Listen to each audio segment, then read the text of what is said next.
Star movies presence Thiagarajan இயக்கத்தில் பிரசாந்த் நடிப்பில் அந்தகன் வரும் ஆகஸ்ட் 9 முதல் திரையரங்குகளில். சண்முகா ஹாஸ்பிட்டல் கேன்சர் சிகிச்சைக்கான லைனாக் மிஷன் புதிய தொழில்நுட்ப கருவிகளோடு கிராண்ட் ஓபனிங். அனைவரும் வருக.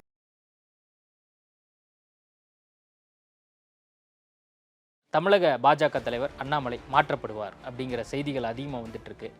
மாற்றப்பட்டுருவாரா? பேரை கேட்டாலே சும்மா அதிருது இல்லை அப்படின்னு எப்படா அவரை மாற்றுவாங்க அப்படின்றத மட்டும்தான் இன்றைக்கி ஊடகங்கள் முதல் தலைப்பாக வச்சு பேசிக்கிட்டு இருக்கிறத நாங்கள் பெருமையாக கருதும். அண்ணாமலை எப்பொழுது மாற்றப்படுவார்? டெல்லி சென்றிருக்கிறார், சில தலைவர்கள் சென்றிருக்கிறார்கள், இப்பொழுது மாற்றப்படுவாரா? இல்லை 4 நாட்களில் நடக்குமா? திடீரென்று அறிவிப்பு வரப்போகிறது, அவர் வெளிநாடு செல்லும் பொழுது மாநில தலைவராக இன்னொரு நபரை போடுவார்களா? இப்படி நீங்கள் பேச பேச பாரதிய ஜனதா கட்சின்ற அந்த சென்ட்ரிக் பாயிண்ட்டை சுற்றி சுற்றி தான் ஊடகங்கள் இருக்கிறது.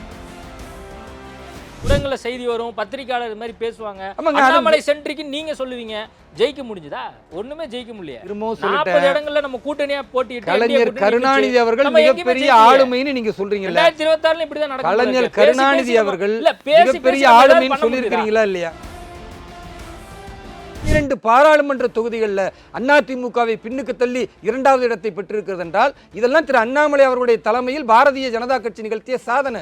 அப்ப தோல்வியை பாக்குறீங்களா ஒழிய எங்களின் வளர்ச்சி எவ்வளவு பிரம்மாண்டமா இருக்குன்னு சேர்த்து பேசுங்க. அப்ப வேலூர் இப்ராஹிம் எப்படி சொல்ல வராருன்னா நேரடியா சொல்லாம அண்ணாமலை சாதிச்சதெல்லாம் போதும், புதிய தலைவரை நியமிங்க, நாங்க அவங்களே ஆதரிக்க தயாரா இருக்கோம் அப்படின்னு சொல்ல வர்ற மாதிரி இருக்கு. உங்கள் எண்ணத்தை என்னுடைய கருத்துல நீங்க திணிக்கிறீங்களே தவிர பார்க்கிற மக்களுக்கு தெரியும். அடுத்து அப்போ வானதி சீனிவாசன் அவங்க தான் தலைவர் அப்படிங்கிறாங்க. சொல்லிட்டு போட்டோம். நீங்க வானதி சீனிவாசன் அப்படின்னு சொல்றீங்க.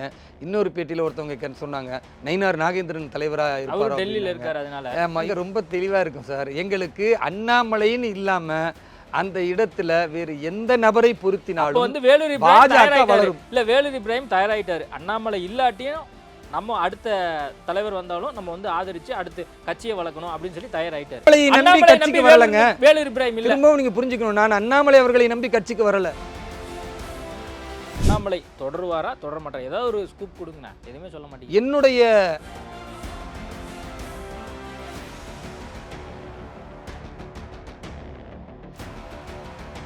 ஐபிசி தமிழ் நேயர்களுக்கு வணக்கம். இன்றைய நேர்காணலில் நம்மோடு இணைந்திருப்பவர் பாரதிய ஜனதா கட்சியின் தேசிய சிறுபான்மை பிரிவு செயலாளர் வேலூர் இப்ராஹிம் அவர்கள். வணக்கம் சார். வாழ்க வளமுடன். தமிழக பாஜக தலைவர் அண்ணாமலை மாற்றப்படுவார் அப்படிங்கிற செய்திகள் அதிகமாக வந்துட்டு இருக்கு. மாற்றப்பட்டுருவாரா? பேரை கேட்டாலே சும்மா அதிருது இல்லை அப்படின்னு சூப்பர் ஸ்டார் ரஜினிகாந்த் சொல்லுவார். அந்த மாதிரி அண்ணாமலை பேரை கேட்டாவே திமுக கூடாரமும் திருமாவளவன் கூடாரமும் அதிர கொண்டு இருக்கிற நிலையில் எப்படா அவரை மாற்றுவாங்க அப்படின்றத மட்டும்தான் இன்றைக்கி ஊடகங்கள் முதல் தலைப்பாக வச்சு பேசிக்கிட்டு இருக்கிறத நாங்கள் பெருமையாக கருதும். ஏன்னா தமிழக வரலாற்றில் ஒரு கட்சியின் தலைவர் மாற்றப்படுவாரா, இன்றைக்கு நடக்குமா, அவங்க டெல்லியில் அறிவிப்பு வந்து விடுகிறது அப்படின்னு திரும்ப திரும்ப ஒரு மனிதனை பற்றியே பேசுவது தலைப்பு செய்தின்னா பாரதிய ஜனதா கட்சி இங்கே இருக்கக்கூடிய திராவிட கட்சிகளுக்கு மாற்றாக மிகப்பெரிய சக்தியாக வளர்ந்து கொண்டு இருக்கிறது என்பதை ரொம்ப தெளிவாக நாங்கள் பார்க்குறோம், பூரிப்படைகிறோம். இப்போ உங்களுடைய கேள்வியுமே எங்களுக்கு சந்தோஷத்தை தான் ஏற்படுத்துது. ஆனால் பாரதிய ஜனதா கட்சியினுடைய தலைவர்களை பொறுத்தவரை நிறைய தலைவர்களை நாங்கள் வச்சுருக்கிறோம். திமுக மாதிரி ஒற்றை தலைவர் கிடையாது. அப்பாவுக்கு புள்ள மகன், பிறகு பேரன், பிறகு அவர்களுக்கு அடிமை விசுவாசம் பார்க்கிற அமைச்சர்கள், ஒவ்வொரு மாவட்டத்திலும் சிற்றரசர்கள். இது திமுகவுடைய பாணி. அதிமுகவிலையும் பெரிய வித்தியாசத்தை நீங்கள் பார்க்க முடியாது. பாரதிய ஜனதா கட்சியில் தலைவர்களுக்கு பற்றாக்குறையே கிடையாது. நிறைய தலைவர்கள் இருக்கிறார்கள், நிறைய தலைவர்கள் உருவாகி கொண்டு இருக்கிறார்கள். அதற்கு காரணம் இங்கே சித்தாந்தம் தான் தலைவர். இங்கே ஒரு மனிதனை புகழ்ந்து அவர் மட்டுமே நிலையாக இருப்பார் அப்படின்றது கிடையாது. திரு அண்ணாமலை அவர்கள் இன்றைக்கு மாநில தலைவராக இருக்கிறார் என்றால் இதற்கு முன்னால் நிறைய தலைவர்கள் இருந்திருக்கிறாங்க. இனிமேலும் பாஜகவிற்கு புதிய தலைவர்கள் வருவாங்க. ஒரு தலைவர் 3 ஆண்டு காலம் தொடரலாம், இது கட்சியின் விதி. அதிகபட்சமாக இன்னொரு முறை அவருக்கு வாய்ப்பு வழங்கப்பட்டால் அடுத்து ஒரு 3 ஆண்டு தொடங்கலாம். இவ்வளவுதான் கட்சி. இப்போது அண்ணாமலை அவர்கள் மட்டுமல்ல, வேறு எவ்வளோ பெரிய தலைவராக இருந்தாலும் 2 பதவிக்காலம் முடிஞ்சிருச்சுன்னு வைங்க, 3வது அவர் தொடர முடியாது. அவர் சூப்பர் ஸ்டார் அளவுக்கு பிஜேபியில் ஃபேமஸ் ஆனாலும் சரி, திரு நரேந்திர மோடி போன்று அண்ணாமலை அவர்கள் இந்த தமிழகத்தில் பவர்ஃபுல்லாக வளர்ந்தாலும் சரி, அதிகபட்சமாக அடுத்த ஒரே ஒரு முறை அவர் தொடரலாம். இதுதான் விதி. இந்த விதியை யாருக்காகவும் பாஜக மத்திய தலைமை சமரசம் செய்தது கிடையாது. இது அடிப்படையை நம்ம புரிந்து கொள்ளணும். இல்லை சார், நீங்கள் அண்ணாமலையை பற்றி சொல்லும்போது சும்மா அதிருது இல்லை அப்படிங்கிற டைலாக்கை சொல்கிறீங்க. அது மட்டும் இல்லாமல் பார்த்தீங்கன்னா திமுக மற்ற கூட்டணி கட்சிகளுக்கெல்லாம் அவங்களுக்கு ஒரு வேற என்ன பேசுறதுன்னு தெரியல, அதனால அண்ணாமலை பற்றி பேசுகிறாங்க, ஊடகங்கள் அதை பற்றி பேசுது அப்படின்னு சொல்லி பாஜக துணைத் தலைவர் நாராயணன் திருப்பதி அவருடைய ட்விட்டர் பக்கத்தில் போடுறாரு. என்னதான் இருந்தாலும் அண்ணாமலை மாற்றப்பட்டால் அடுத்து திரும்ப வந்து வேற சில விஷயங்கள் பாஜகக்குள்ளேயும் நல்லது நடக்கும் அப்படிங்கிற பேச்சுக்களுக்குள்ள எழுது. அதை பத்தி நம்ம பேசணும். ஆனா வந்து நீங்க சொல்றது பார்த்தா இப்போ 50-50 சான்ஸ் இருக்கும் போல இருக்கே. அண்ணாமலை தொடர்றதுக்கான வாய்ப்புகளும் இருக்கு, அல்லது மாற்றப்படுறதுக்கான வாய்ப்புகளும் இருக்கு. அப்படிதான் சூழல் இருக்கு. இப்போ பாரதிய ஜனதா கட்சியின் ஒரு காரியகர்த்தாவாக இந்த கட்சியை நான் புரிந்து கொண்டது என்னவென்றால், இங்கே யார் தலைவரோ தலைவருடைய பெயருக்கெல்லாம் இங்கே பெரிய பவர்ஃபுல் கிடையாதுங்க. அவர் இருக்கிற சீட், அவர் இருக்கும் வரை அதுக்கு முழுமையாக ஒவ்வொரு தொண்டர்களும் ஒவ்வொரு நிர்வாகிகளும் கட்டுப்படுவோம். இன்றைக்கு மாநில தலைவர் அண்ணாமலை என்று எங்களுக்கு மத்திய தலைமை கைகாட்டி இருக்கிறது. அதனால் அவரின் வழிகாட்டுதலின் அடிப்படையில் நாங்கள் செயல்படுறோம். மத்திய தலைமை அவரை வேறு ஒரு பதவிக்கு முன்னிறுத்திவிட்டு வேறு ஒருவரை முன்னிறுத்தினால் அவருடைய வழிகாட்டுதல செயல்படுவோம். இவ்வளவுதான், ரொம்ப சிம்பிள். இல்ல நான் கேக்குறேன். இல்ல நீங்க சொன்ன ரெண்டாவது விஷயத்தை வந்து நான் எடுத்துக்கிறேன். இப்போ வந்து அண்ணாமலை வந்து ஐபிஎஸ் அந்த பதவியிலேருந்து விலக சொல்லி அவர் வந்து மாநில தலைவராக இங்கே வந்து பணி அமர்த்தப்படுறாரு. அப்போ வந்து எதுக்காக கொண்டு வந்தாங்களோ அதுக்கான அந்த பர்பஸ் வந்து சால்வ் ஆயிடுச்சா அப்படிங்கிற கேள்வி இருக்குல்ல. இப்போ வந்து ஒருவேளை மாற்றப்படுறார் அப்படிங்கிற பட்சத்தில் நீங்கள் அந்த 50-50 சான்ஸ் சொல்லும் போதே அப்போ வந்து அண்ணாமலை மாற்றப்படுறதுக்கான ஒரு பேச்சு வந்து டெல்லியில் வந்து பேச தொடங்கிட்டாங்க அப்படிங்கிற பார்வை தானே வருது. அரசியலில் தேர்தல் வெற்றியை மட்டும் வைத்து தான் ஒரு தலைவரை மதிப்பீடு செய்யணும்னா, கலைஞர் கருணாநிதி அவர்கள் இன்றைக்கு தமிழகத்தின் தலைவராக நீங்கள் மதிப்பீடு செய்ய முடியாது. திரு ஸ்டாலின் அவர்களை மதிப்பீடு செய்ய முடியாது. ஏன்னா இவர்களெல்லாம் பல தேர்தல்களை தோற்று போனவர்கள். அவரெல்லாம் வந்து அண்ணாமலை இடத்துல கம்பேர் பண்ணவே முடியாது. ஏன் முடியாது? 3 வருஷம் தான். ஏன் முடியாது? 3 வருஷம் தான் சார். ஏங்க நான் என்ன கேட்கிறேன்னா, பல ஆண்டுகள் அரசியலில் சாணக்கியத்தனம் பெற்ற கலைஞர் கருணாநிதி அவர்கள் புரட்சித் தலைவர் எம்ஜிஆர் அவர்கள் ஆட்சியில் இருந்தவரை ஒன்றுமே செய்ய முடியாமல் ஓரங்கட்டப்பட்டு இருந்தார். அப்போ அதுக்காக அவருடைய அரசியல் திறமை, அவருடைய அரசியல் ஆளுமை இல்லைன்னு நீங்கள் முடிவெடுத்துருவீங்களா? அப்போ ஒவ்வொரு தலைவர்களும் மேலோங்கும் பொழுது தேர்தல் தோல்வி என்பது அதை நிர்ணயிக்காது. தலைவர் என்பது ஒரு தனித்துவ பண்பு. அண்ணாமலை அவர்கள் வந்து ஒரு தலைவராக இருக்கிறார் என்றால் அவர் அரசியல் கட்சியினுடைய தலைவர், பாஜகவுடைய தலைவர் என்பதை தாண்டி அவருக்குன்னு சில தனித்துவ பண்புகள் இருக்கு. ஒவ்வொரு பத்திரிகையாளர்களை சந்திக்கும் பொழுது வேறு அரசியல் கட்சி தலைவர்கள் என்ன பார்க்குறாங்க, இவர்கள் எப்படி பேசுறாரு, வித்தியாசத்தை நீங்க பாருங்க. ஒவ்வொரு விஷயத்திலும் புள்ளி விவரம், எந்த கேள்விகளை கேட்டாலும் அந்த கேள்வியினுடைய கருவிலிருந்து அந்த கேள்வியினுடைய வேரிலிருந்து பதில் சொல்லக்கூடிய வல்லமையும் திறமையும் திரு அண்ணாமலைக்கு இருக்கிற மாதிரி தமிழகத்தில் அவரை ஒப்பிட்டு ஒரு தலைவரை உங்களால் சொல்ல முடியல சார். யாருமே கிடையாது. அண்ணாமலையோட புகழ்ச்சியை நம்ம அண்ணாமலை மேடை கூட வச்சு பேசினா சரியா இருக்கும். சேலஞ்ச் பண்றாங்க. திரு அண்ணாமலை அவர்கள் போன்று புள்ளி விவரத்தோட பதிலடி கொடுக்கிற ஒரே ஒரு மாநில தலைவர் எந்த கட்சியாவது இருக்கிறாங்களா? It's a challenge. இல்ல அண்ணாமலை பத்தி 3 வருஷமா வந்து நீங்க எல்லாம் நிறைய பேசிட்டீங்க. நீங்க மட்டும் இல்ல, நிறைய பாஜக தலைவர்கள்லாம் பேசியிருக்காங்க. எங்க தலைவரை நாங்க கொண்டாடாம வேற யார் நீங்களா கொண்டாடுவீங்க? இல்ல பிரச்சனை இல்ல. நான் என்ன கேக்குறேன், இப்ப மாற்றப்படுவாரா அப்படிங்கிற ஒரு கேள்வி எழுதுல. அதுக்கான ஒரு பதில வந்து இங்க இருக்கக்கூடிய மாநில துணை தலைவராலும் கொடுக்க முடியல. நீங்க தேசிய அளவுல சிறுபான்மை பிரிவு செயலாளர் இருக்கீங்க, உங்களாலையும் கொடுக்க முடியல. அப்ப கட்சி எப்படி இருக்கு? அப்ப கட்சி எப்படி இவ்வளவு நாள் எப்படி வச்சிருந்தாரு? அப்ப உங்களை அசஸ் பண்ண விட்டுருக்காரா? அல்லது வந்து வேற என்ன மாதிரி அவர் திட்டத்தை அவர் வச்சிருந்தாரு? எதுக்காக வந்து பாஜக அவரை கொண்டு வந்தாங்க அப்படிங்கிற கேள்விகளுக்கெல்லாம் பதிலே இல்லையே. இப்போ நாங்க ரொம்ப சந்தோஷப்படுறோம். அதாவது சொன்னல, ஊடகங்கள் இப்படி நிறைய விஷயங்களை நீங்க சிந்தித்து ஒவ்வொரு முறையும் பதிவு போடும் பொழுது இதுக்கு ஏதாவது நீங்க பதில் சொல்லுங்க. ஊடகங்கள் இதுக்கான பதில் நாங்க சொல்றோம். இப்படி நீங்க பேசிக் கொண்டிருப்பதுதான் எங்களுக்கு பிளஸ். இப்படி நீங்க நிறைய இன்னும் பேசணும்னு நாங்க எதிர்பார்க்கிறோம். அண்ணாமலை எப்பொழுது மாற்றப்படுவார்? டெல்லி சென்று இருக்கிறார், சில தலைவர்கள் சென்று இருக்கிறார்கள், இப்பொழுது மாற்றப்படுவாரா? இல்லை 4 நாட்களில் நடக்குமா? திடீரென்று அறிவிப்பு வரப்போகிறது, அவர் வெளிநாடு செல்லும் பொழுது மாநில தலைவராக இன்னொரு நபரை போடுவார்களா? இப்படி நீங்க பேச பேச பாரதிய ஜனதா கட்சின்ற அந்த சென்ட்ரிக் பாயிண்ட்டை சுத்தி தான் ஊடகங்கள் இருக்கிறது. அப்ப இது ஒரு பெருமைப்பட வேண்டிய விஷயம். இன்னொரு பக்கம் ஊடகங்கள்ல செய்தி வரும், பத்திரிகையாளர் மாதிரி பேசுவாங்க. அண்ணாமலை சென்ட்ரிக் நீங்க சொல்லுவீங்க, ஜெயிக்க முடிஞ்சதா? ஒண்ணுமே ஜெயிக்க முடியல. 40 இடங்கள்ல நம்ம கூட்டணியா போட்டியிட்டு கலைஞர் கருணாநிதி அவர்கள் மிகப்பெரிய ஆளுமைன்னு நீங்க சொல்றீங்க. 2026 இப்படிதான் நடக்கும். கலைஞர் கருணாநிதி அவர்கள் மிகப்பெரிய ஆளுமைன்னு சொல்லியிருக்கிறீங்களா இல்லையா? நம்புறீங்களா நீங்க அதை? கலைஞர் கருணாநிதி அவர்கள் மிகப்பெரிய ஆளுமைன்னு நீங்க நம்புறீங்களா? அவர் தேர்தலில் தொடர்ந்து தோற்று போனவராக தன்னுடைய கட்சிக்காரர்களை உருவாக்கினாரா இல்லையா? அவர் கட்சியை வந்து நான் கேட்கிற கேள்விங்க, ஒரு 3 வருஷம் இந்த தமிழகத்தில் மிகப்பெரிய அண்ணாமலையை பேசக்கூடிய நீங்கள், கலைஞர் கருணாநிதி என்கிற மிகப்பெரிய ஆளுமையின் தூக்கி புகழக்கூடியவர்கள், தொடர்ந்து கலைஞர் கருணாநிதி அவர்கள் தோல்வியை பரிசாக திமுக கொடுத்தாரா இல்லையா? இறக்குற வரைக்கும் அம்மையார் ஜெயலலிதா அவர்கள் இருக்க முடியுமா? பாஜக பார்ட்டி வித் டிஃபரன்ஸ். பார்ட்டியில ஒரு சாதாரண தொண்டனும் தலைவனாக முடியும். அங்கே திமுகவில் கலைஞர்னா கலைஞருக்கு புள்ள தான் தலைவராக முடியும். இதில் எது சிறந்ததுன்னு நினைக்கிறீங்க? வாரிசு அரசியல் சிறந்தது நீங்கள் நினச்சிங்கன்னா ஐயோ பரிதாபம் நாங்கள் சொல்லிட்டு போயிடுவோம். பாரதிய ஜனதா கட்சி இட்ஸ் அ பார்ட்டி, டிஃப்ரெண்ட் பார்ட்டிங்க இது. இதில் ஒரு சாதாரண தொண்டன் வர முடியும், அண்ணாமலை என்ற ஒரு நபர் வர முடியும், சாதாரண அம்ஜிக்கரையில் உள்ள ஒரு நபர் வர முடியும், யார் வேணாலும் இங்கே வரலாம். அதனால் இந்த பார்ட்டியை பொறுத்த வரைக்கும் இவர்தான் தலைவராக வரணும் அப்படின்னு செலக்ட் பண்ணப்படலை.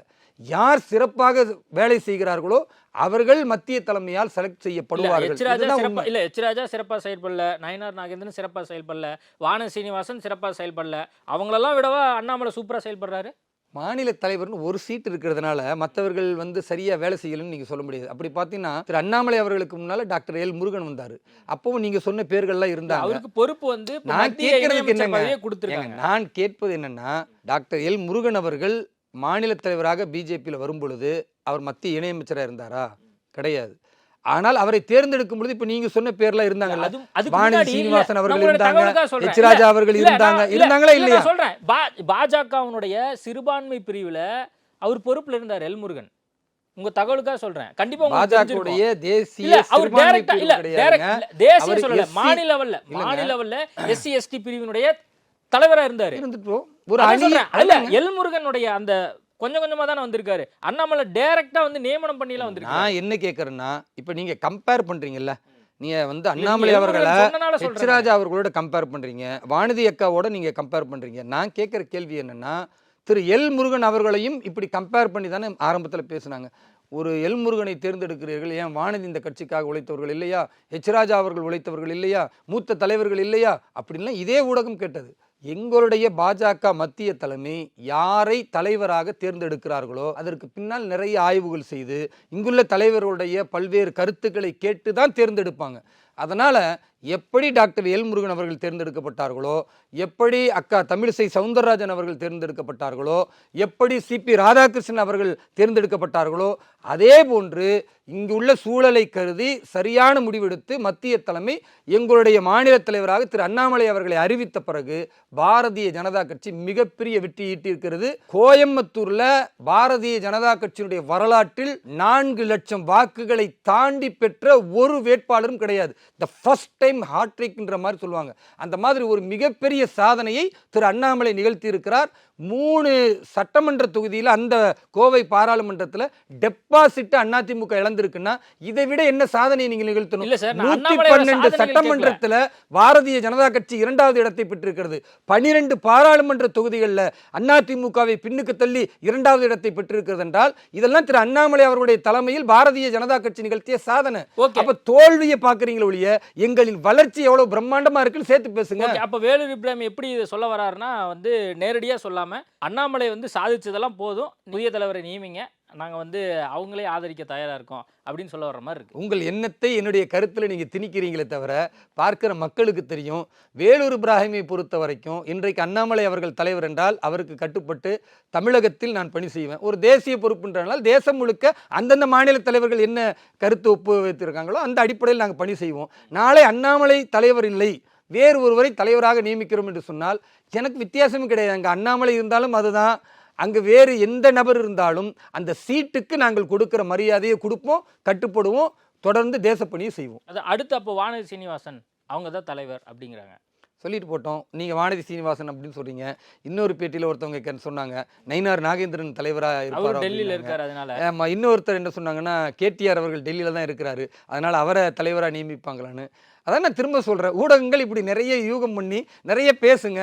மொத்தத்தில் பாரதிய ஜனதா கட்சியை வளர்ச்சியில் கொண்டு போக வேண்டும் என்று நீங்கள் நினைத்திருக்கிறீர்கள். அதனால் நாங்கள் உங்களுக்கு நன்றி கடன் பட்டிருக்கிறோம். இன்னும் இது மாதிரி நிறைய பேசும் பொழுது ஒரு விஷயத்தில் பாஜக வளரும். இன்னொரு கவலை எங்களுக்கு என்ன இருக்குன்னா, இப்படி இதை பேசிக்கொண்டே திமுகவுடைய ஊழலை, சட்டம் ஒழுங்கு முறைகேடாக இங்கு பல்வேறு தவறுகள் நடப்பதை, தொடர்ந்து நடக்கக்கூடிய பாலியல் வன்முறையை, கூட்டு கொலைகளை, அது சம்பந்தமாக இங்கு யாருமே கண்டுகொள்ளாமல் இருக்கக்கூடிய ஒரு மனநிலையும், அதற்காக இப்படி திசை திருப்பப்படுகிறதா ஊடகங்கள் என்பதையும் எங்களுக்கு ஒரு சந்தேகம் இருக்கு. அதையும் நான் பதிய வைக்கிறேன். ஓகே, அதான் எங்களுக்கு என்ன சந்தேகம்னா, அண்ணாமலை இவ்வளவு நாள் அமைதியா இருக்காரு, டெல்லியிலேயே இருக்காரு, இங்கன்னா ஏதாவது ஆர்ப்பாட்டம் பண்ணியிருப்பாரு, தினமும் 1 மணி நேரம் பிரஸ் மீட் கொடுத்துருப்பாரு, அந்த மாதிரிலாம் எதுவுமே பண்ணலையே அப்படிங்கிற சந்தேகம் இருக்கு. அதனால கூட இவர் மாற்றப்படுவாரோ அப்படிங்கிற சந்தேகம் கூட இருக்கு.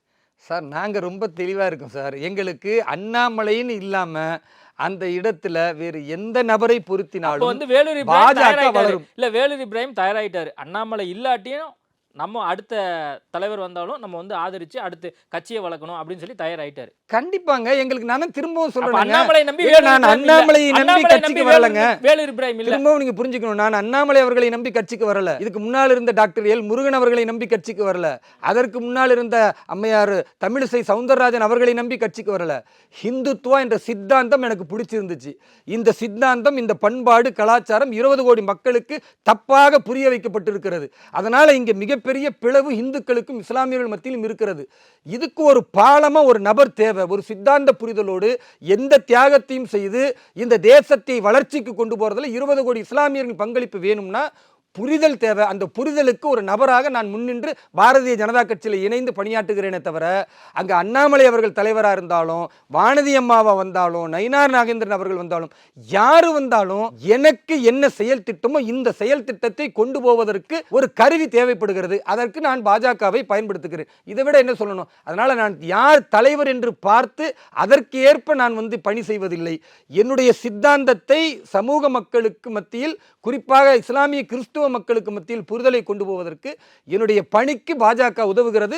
அதனால நான் பாஜகவில் செயல்படுகிறேன். அண்ணாமலை தொடருவாரா தொடர மாட்டாரா? ஏதாவது ஒரு ஸ்கூப் கொடுங்க. என்னுடைய நீங்க சொல்ற மாதிரி அந்த யூகத்தின் அடிப்படையில் நான் சொல்ல வேண்டும் என்றால், பாரதிய ஜனதா கட்சியில் 2வது முறையாக மாநில தலைவராக திரு அண்ணாமலை அவர்கள் தொடருவார் என்ற நம்பிக்கை எனக்கு இருக்கிறது. ஏனென்றால் அவர் வந்த பிறகு கட்சியினுடைய வேகம், வளர்ச்சி இதெல்லாம் மிகச்சிறப்பாக இருக்கிறது. எல்லா மனிதரிடத்திலும் ஏதாவது ஒரு குறைபாடு இருக்கும். திரு அண்ணாமலை அவர்களிடத்திலும் இருக்கும். அதை விமர்சிக்கப்படலாம். அதே வேளையில் நீங்கள் ஒரு சில குறைபாடுகளையும் அவர் செய்த சாதனைகளும் நிகழ்த்தி ஒப்பீட்டு அளவில் பார்த்தால் அவர் செய்த மாற்றமும் சாதனையும் தாக்கமும் தமிழகத்தில் சிறப்பாக இருக்கிறது. அதனால் இன்னொரு முறை அவர் தொடர்ந்தால் சிறப்பாக இருக்கும் என்று நான் 6 மாச காலம் வந்து அவர் லண்டன்ல இருக்க போறாரு. அந்த காலத்துல வந்து யாரு வந்து கட்சியை வழி நடத்த போறாரு? கடந்த காலத்துல அதுக்கான ஒரு பொறுப்பு தலைவரா தான் இப்போ நியமிக்கிறதுக்கான பணியில வந்து ஈடுபட்டு இருக்கா. கடந்த காலத்தில் ஒரு சிறந்த முன்னுதாரணம் இருக்கு. அம்மையார் தமிழிசை சவுந்தரராஜன் அவர்கள் போன பிறகு டாக்டர் எல் முருகன் அவர்கள் தேர்ந்தெடுக்கப்பட்டார்கள் மாநில தலைவராக. இடைப்பட்ட காலம் என்பது உங்களுக்கு 8 மாதங்களுக்கு மேலே இருந்தது. அப்போ யாரையுமே மாநில தலைவராக போடலை. ஆனால் அதே வேளையில் பாரதிய ஜனதா கட்சியின் பணிகள் சிறப்பாக நடைபெற்றது. அதுக்கு காரணம், பாரதிய ஜனதா கட்சியில் மாநில தலைவர் எப்படி அதிகாரம் பெற்றவராக இருக்கிறாரோ அதே மாதிரி மாநிலத்தின் அமைப்பு பொதுச் செயலாளர் என்பவரும் அதிகாரம் பெற்றவர். அந்த அடிப்படையில் எங்களுடைய விதியின் அடிப்படையில் மாநில தலைவர் அந்த இடத்துல இல்லைன்னா, மாநில அமைப்பு பொதுச் செயலாளர் மாநில தலைவர் வரும் வரை ஒரு குழுவை அமைத்து அதன் அடிப்படையில் அவர் வந்து வேலை வாங்க முடியும். அல்லது அவரே நேரடியாக பல்வேறு செயல் திட்டங்களை கொடுத்து அந்த அடிப்படையில் மிகச்சிறப்பான முறையில் பாஜகவை வளர்ச்சிக்கு கொண்டு போக முடியும். அப்போ ஒரு மாநில தலைவர் ஒரு குறுகிய காலம் இல்லை என்றால் மாநில அமைப்பு பொதுச் செயலாளர் இந்த கட்சியினருக்கு வழிகாட்டுதலை வழங்குவார். அதே மாதிரி நடக்கும் நான் நம்புறேன். பாஜகவினுடைய கொள்கையை பிடிச்சிதான் நான் வந்தேன் அப்படின்னு நீங்கள் சொல்கிறீங்க. அதே மாதிரி இஸ்லாமிய மக்களுக்கும் அதை போய் கொண்டு சேர்க்கணும் அப்படின்னு நீங்கள் சொல்கிறீங்க. ஆனால் வந்து இஸ்லாமியர் ரிலேட்டடாக இருக்கக்கூடிய எல்லா விஷயத்தையுமே பாஜக தவறாக கையாளுது அப்படிங்கிற குற்றச்சாட்டை இஸ்லாமிய அமைப்புகளும் சரி, மற்ற காங்கிரஸ் மற்ற இதர கட்சிகளுமே வந்து குற்றச்சாட்டு வச்சுட்டு இருக்காங்க. அதில் அந்த வகுப்பு வாரிய சட்ட திருத்தம் பற்றி பேசும்போது அடுத்த வாரம் இது சம்பந்தமாக ஒரு சட்ட திருத்தம் வந்து நாடாளுமன்றத்தில் தாக்கல் செய்யப்பட போகுது. ஒரு 40 திருத்தங்கள் பண்ண போகிறாங்க அப்படிங்கிற செய்தி வந்துட்டு இருக்கு. ஏன் இந்த திருத்தம், அதுக்கான தேவை ஏன் இப்போ எழுந்திருக்குன்னு நினைக்கிறீங்க? இதுக்கு எனக்கு நீங்கள் ஒரு 5 நிமிஷம் இடைவிடாமல் நான் பேசினாதான் இந்த கருத்து மக்கள்கிட்ட போய் சரியாக சேரும்னு நான் நினைக்கிறேன். அடிப்படையில் இது போன்று பல விஷயங்கள் நம்ம பேசியிருக்கிறோம். உதாரணத்துக்கு சிஏஏ இஸ்லாமியர்கள் எதிர்க்கிறார்கள், முத்தலாக் இஸ்லாமியர்கள் எதிர்க்கிறார்கள், ஆர்டிகல் 370 இஸ்லாமியர்கள் எதிர்க்கிறார்கள், இப்போ வரக்கூடிய பொது சிவில் சட்டம் இஸ்லாமியர்கள் எதிர்க்கிறார்கள்னு இஸ்லாமியர்கள் எதிர்க்கிறார்கள் பாஜக. ஆனாலும் இந்த சட்டத்தை கொண்டு வருகிறதுன்னு ஒரு பிம்பப்படுத்தும் பொழுது நான் எதை சொன்னேனோ அதையத்தான் இன்னைக்கு உங்கள் ஊடகத்தின் மூலமாக சொல்ல விரும்புகிறேன். யார் இப்படி செய்திகளை பரப்புகிறார்களோ, அது திமுகவாக இருக்கட்டும், அல்லது இஸ்லாமிய அடிப்படைவாத அமைப்புகளாக இருக்கட்டும், அல்லது திருமாவளவன் போன்றவர்களாக இருக்கட்டும், அவர்களை உங்கள் இந்த சேனல் மூலியமாக நீங்கள் கூப்பிட்டு உட்கார வைங்க. நம்ம வெளிப்படையாக ஒரு பொது விவாதம் வைப்போம். அதில் இப்போ கடைசியாக இந்த வக்ஃபுக்கான புதிய மசோதா தாக்கல் செய்வது உள்ளிட்ட எல்லா விஷயங்களையும் பேசுவோம். அதில் உண்மையாகவே இதில் ஏதாவது ஒன்றில் இஸ்லாமிய மக்களுக்கு பாதிப்பு இருக்கிறது என்று இப்போ நான் சொன்ன திமுக அடிப்படைவாத சக்திகள் இல்லை மற்ற பிரிவினைவாதிகளோ அல்லது திருமாவளவன் போன்றவர்களோ இவர்கள் நிரூபித்து விட்டால், நான் சொல்கிறது ஏதாவது ஒன்றை நிரூபித்து விட்டால் அடுத்த நிமிஷம் பாரதிய ஜனதா கட்சியை விட்டு நான் வெளியேறுகிறேன். நான் ரொம்ப தெளிவாக சொல்கிறேன். ஏன்னா ஹிந்துத்துவா என்பது இன்க்ளூசிவ், இது எல்லோரையும் அரவணைக்கக்கூடியது என்ற சித்தாந்தத்தை நான் உள்வாங்கி இருப்பதனால என்னுடைய உயிருக்கு அச்சுறுத்தல் இருந்தாலும் நான் களத்தில் பணியாற்றுகிறேன். அது தவறு, பாஜக இந்த சட்டத்தை கொண்டு வந்தது இஸ்லாமியர்களுக்கு எதிரானது என்பதை அவர்கள் ஆதாரப்பூர்வமாக நிரூபித்து விட்டால் நான் இந்த கட்சியிலிருந்து ராஜினாமா செய்ய தயாராக இருக்கிறேன். It's a challenge, open challenge. அப்படி இல்லைன்னா யாரெல்லாம் இவர்கள் உட்கார்ந்து இருக்கிறார்களோ இவர்கள் முகத்திரையை கிழிக்கும் பொழுது குறைந்தபட்சம் தமிழகத்தில் உள்ள 80 லட்சம் இஸ்லாமியர்களும் 1 கோடி கிறிஸ்துவர்களும் புரிந்து கொள்வார்கள், முழுக்க முழுக்க நம்மை ஏமாற்றுவதற்கு சதி நடக்கிறது, இந்த சதியில சிறுபான்மை மக்கள் சிக்கிவிடக்கூடாது என்று எனக்கு ஒரு நல்ல வாய்ப்பு அமையும். முடிந்தால் ஐபிசி தமிழ் நேயர்களுக்கு பார்ப்பதும் தமிழகத்தில் உள்ள அத்தனை தமிழ் பேசக்கூடிய ஒவ்வொரு அரசியலை நேசிக்கக்கூடியவர்கள் பார்ப்பதற்கு நீங்க ஒரு வாய்ப்பு ஏற்படுத்தி கொடுங்க. நான் அதை உண்மையை வெளிக்கொண்டு வரேன், எனக்கும் ஒரு மிகச்சிறந்த ஒரு வாய்ப்பா இருக்கும். ஓகே, இப்போ ஒன்றும் இல்லை, அகில இந்திய முஸ்லீம் தனிச்சட்ட வாரியம் வெளியிட்டுள்ள அறிக்கையை நான் படித்து காட்டுறேன். அவங்க என்ன சொல்றாங்கன்னா, மறை மற்றும் தொண்டு பணிகளுக்காக முஸ்லிம்களால் தானமாக அளிக்கப்பட்ட சொத்துக்களை முறைப்படுத்தவே வகுப்புகள் உருவாக்கப்பட்டன. அனைத்து வகுப்புகளும் இந்திய அரசியலமைப்பின் ஷரியத் சட்டம் 1937 கீழ் பாதுகாக்கப்பட்டுள்ளன. இதன் அடிப்படையில் மத்திய அரசாங்கத்தால் எந்த ஒரு மாற்றத்தையும் செய்ய முடியாது அப்படின்னு சொல்லி இந்த அமைப்பு வந்து சொல்லியிருக்காங்க. அவங்க ஷரியத் சட்டம் 1931 கீழ் பாதுகாக்கப்பட்டுள்ளன, இதில் வந்து மத்திய அரசாங்கத்தால் தலையிட முடியாதுன்னு சொல்லி அவங்க லீகலாக ஒரு பாயிண்ட்டை சொல்கிறாங்க. ஆல்ரெடி வந்து மத்திய அரசாங்கம் மேற்பார்வையிட்டு இருக்கு, இதுக்கு மேலே என்ன பிரச்சனை அப்படிங்கிறதையும் அவங்க கேள்வி எழுப்புறாங்க. பொதுவாக இந்த வக்ஃபு சட்டத்தை பொறுத்தவரை இது முஸ்லீம்களுக்குள்ளே தான் ஒரு புரிதல் இருக்கும், முஸ்லீம் அல்லாதவர்களுக்கு இந்துக்களுக்கு இந்த புரிதல் பெருமளவுக்கு இருக்க வாய்ப்பில்லை. அதனால் உங்களுடைய இந்த ஊடகத்தின் மூலமாக நான் என் அருமை இந்து சொந்தங்களுக்கும் இந்த செய்தியை கொண்டு போக நான் விரும்புகிறேன். வக்ஃபு என்பது என்னென்னா ஒரு நிலையாக இருக்கக்கூடியது. அதாவது ஒரு இஸ்லாமிய முன்னோர்கள் தங்கள்கிட்ட நிறைய சொத்து இருக்குது, அந்த சொத்தில் ஒரு பகுதியோ இல்லை சொத்தத்தில் முழுவதையுமே நான் இறந்த பிறகு இது முழுக்க முழுக்க ஏழை இஸ்லாமிய மக்களுக்கு கல்விக்காக, அவர்கள் இஸ்லாமிய மதரசாக்களில் படிப்பதற்கு, விதவை பெண்களுக்கு உதவி செய்வது, அதே மாதிரி பெண்கள் வளர்ச்சிக்காக பயன்படுத்துவது, இந்த மாதிரியான நல்ல விஷயங்களுக்கு பயன்படுத்தணும். தங்களுடைய சொத்தை இறைவனுக்காக அர்ப்பணிச்சுட்டு போயிடுவாங்க. இதுல ஏதாவது தவறு நடக்குதா? அதுதான் முடிக்கல. அதாவது இப்படி அர்ப்பணித்து விட்டு போற சொத்துக்கு பேர் வக்ஃபு சொத் அப்படின்னு சொல்லுவாங்க. இது 1913 இந்தியா சுதந்திரம் அடைவதற்கு முன்னால் இருந்தே உருவாக்கப்பட்டு அது மறுபடி 1923 மறுசீரமைக்கப்பட்டது. அதோட முடிஞ்சிடலங்க. 1954 இந்தியா சுதந்திரத்திற்கு பிறகு மறுபடி வக்ஃபு சட்டம் மீண்டும் உருவாகிறது. அது 1995 மீண்டும் காங்கிரஸ் ஆட்சியால் மறுசீரமைக்கப்படுகிறது. திரும்பவும் 1995 சீரமைக்கப்பட்ட அந்த சட்டத்தில் ஒரு சில அமெண்ட்மெண்ட்களை கொண்டு வராங்க. அந்த மசோதாவில் கூடுதல் விஷயங்களை கொண்டு வராங்க. அந்த அமெண்ட்மெண்ட் வந்து காங்கிரஸினுடைய கடைசி காலமான 2013 மீண்டும் அந்த அமெண்ட்மெண்ட் கொண்டு வரப்பட்டது. இப்போ இந்த அமெண்ட்மெண்ட்டில் பாரத பிரதமர் திரு நரேந்திர மோடி அவர்கள் மீண்டும் புதிய விஷயங்களை 40 விஷயங்களை இணைக்கணும் அப்படின்னு கொண்டு வராங்க. இப்போ ஏன் இதை புதுசாக இணைக்கணும் அப்படின்னா அதுக்கு ஒரு சில விஷயங்கள் ஆதாரங்கள் நான் சொல்கிறேன். இல்லை, நான் என்ன கேட்குறேன்னா, இதுக்கு முன்னாடி ஒரு விஷயம் வந்து பின்பற்றப்படுது ஷரியத் சட்டம் அப்படின்னு சொல்லி அந்த அமைப்பெல்லாம் சொல்கிறாங்க இல்லையா, அதில் ஏதாவது ஒரு பிரச்சனை இருக்கா, அதில் ஏதாவது சிக்கல் இருக்கா? இப்போ அந்த திருத்தத்துக்கான தேவை ஏதாவது ஒரு நோக்கம் இருக்கணும்ல. நீங்கள் வந்து இஸ்லாமியர்கள் ஒரு விஷயத்தை கடைபிடிச்சிட்டு இருக்காங்க, அதனால நம்ம அதை டச் பண்ணுறோம், அதனால ஒரு சீர்திருத்தம் கொண்டு வரணும் அப்படிங்கிறக்காகவே கொண்டு வரோமா? உங்கள் கேள்விக்கு தான் இப்போ நான் பதில் சொல்ல போகிறேன்.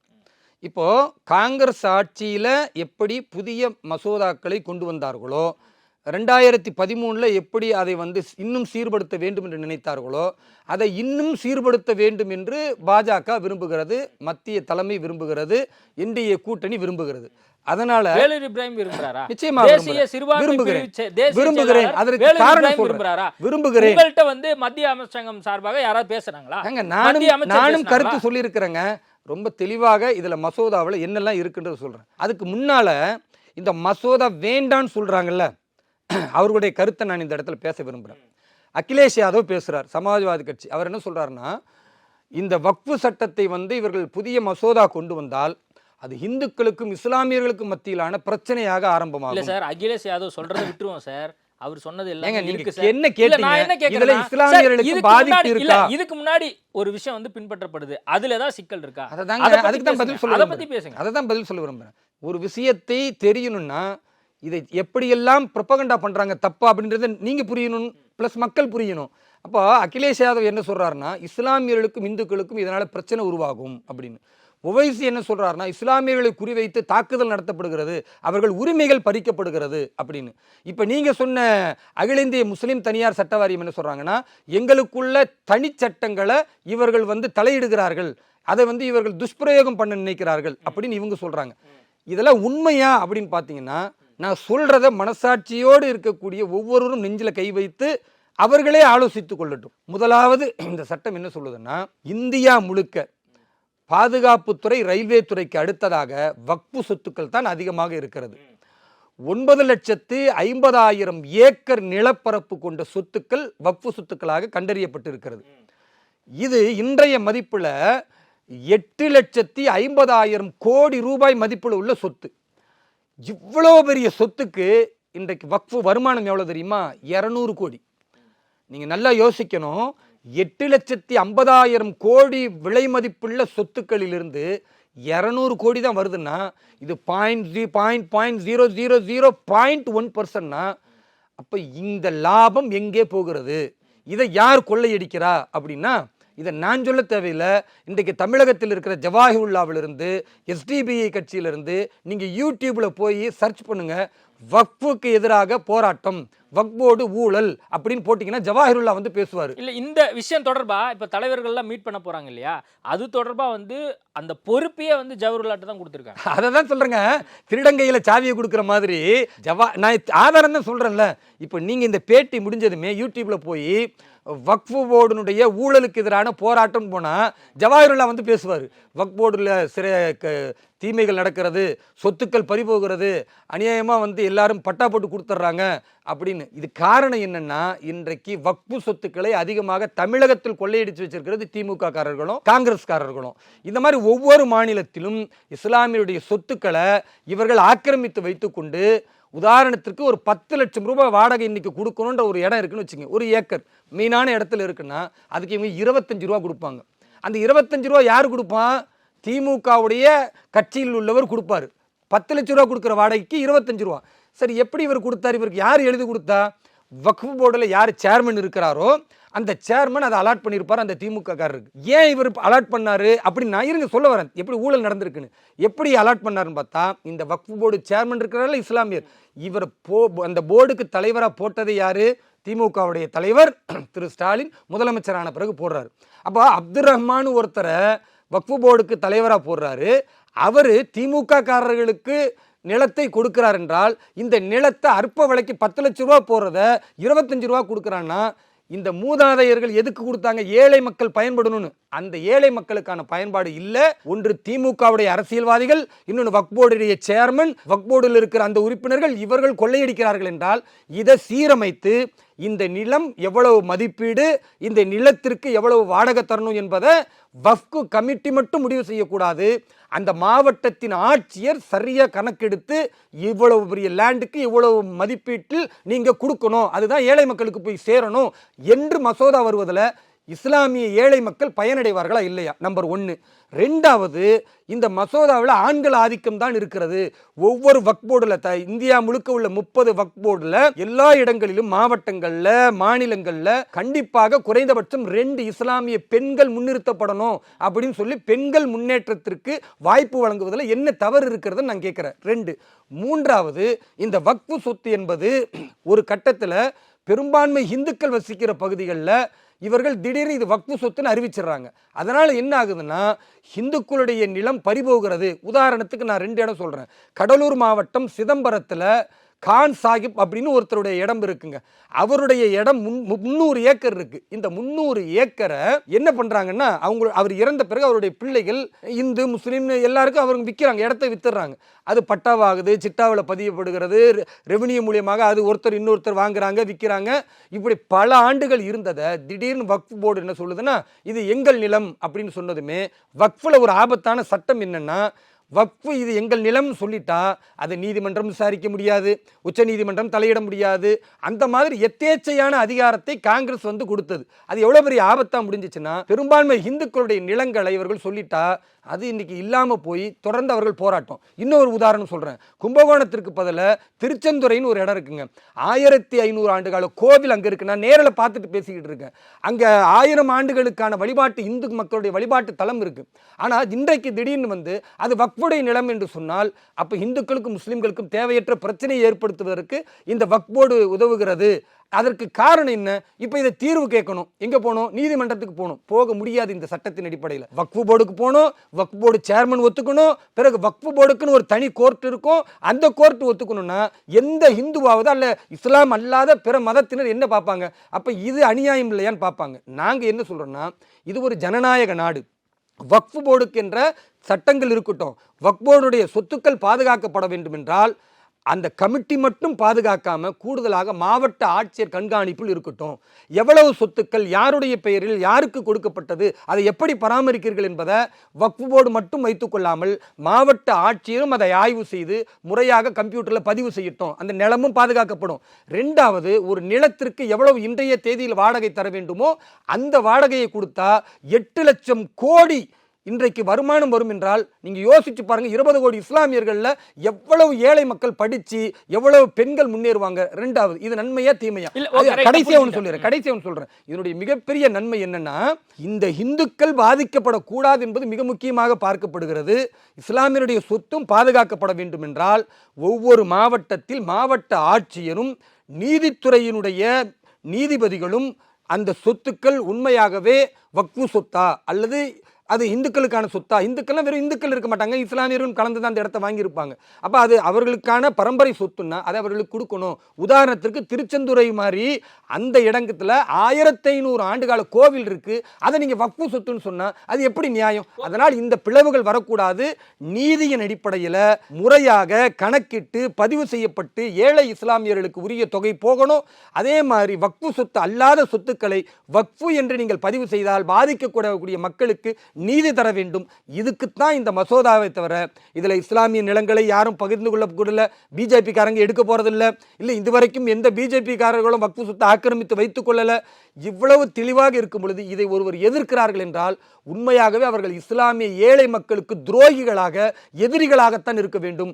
அது அகிலேஷ் யாதவா இருக்கட்டும், அல்ல இங்க இருக்கிற ஜவாஹிருல்லா ஆளூர் ஷானவாஸ் போன்ற இஸ்லாமிய மக்களை தவறாக வழிநடத்தக்கூடிய துரோகிகளாக இருக்கட்டும், இவர்கள் அத்தனை பேரும் இந்த மசோதாவை எதிர்க்கிறார்கள் என்றால் ஒட்டுமொத்த இஸ்லாமிய சமூகத்தின் முன்னேற்றத்தை எதிர்க்கிறார்கள் என்று பகிரங்கமாக நான் குற்றம் சாட்டுறேன். ஓகே, நீங்க போற போக்குல வந்து திமுக ஆட்சியில இந்த மாதிரிலாம் வகுப்பு வாரிய சொத்துக்கள்ல என்ன நடக்குது? நான் ஆதாரத்தோட தானே சொல்லியிருக்கிறேன். எவ்வளவு வழக்கு போட்டா நான் அடுத்த ஆதாரத்தை அள்ளி வீசுவேன். இல்ல, இதுக்கு முன்னாடி அதிமுக ஆட்சி நடந்தது. அப்பயும் இதே மாதிரி ஒரு சொத்துக்கள் ரிலேட்டடா வந்து நிறைய இல்லீகலா நிறைய விஷயங்கள் நடந்திருக்கலாம். அது உங்களுக்கு தெரியல என்னன்னு தெரியல.